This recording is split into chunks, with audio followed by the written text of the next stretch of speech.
Good evening and welcome to the Financial Week. I'm Andrew Laidley.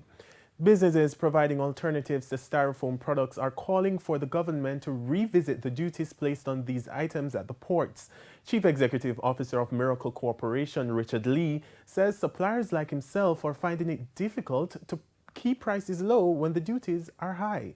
Mr. Lee was a guest on the latest episode of The Exchange, a Financial Gleaner and JNN Business Forum.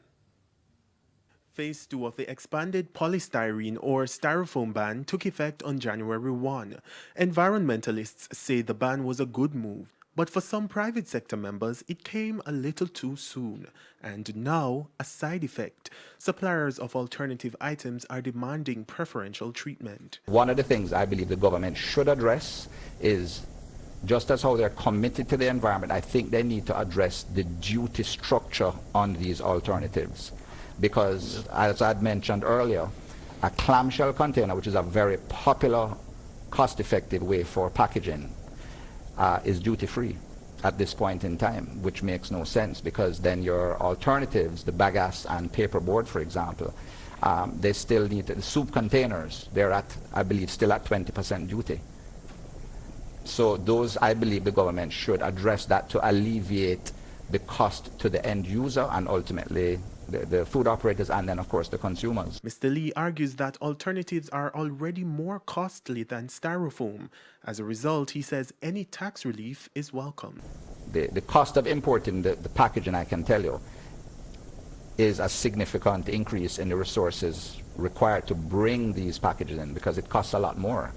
So whereas our business may have experienced an increase in revenue, our main concern is the viability of the operators, because if they're not doing well and their business is not healthy, certainly it will affect the distributors. He notes that consumers should brace for higher prices on their meals if the government doesn't roll back duties on alternative products. So typically what you can expect for food operators to have to do is to increase the cost of their lunches, I see, by approximately $15 to $20, and then they should cover the cost of the increase of their packaging.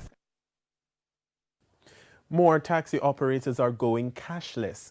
Members of the Transport Operators Development Sustainable Service, TODS, are preparing for full integration of the online ZIPS platform.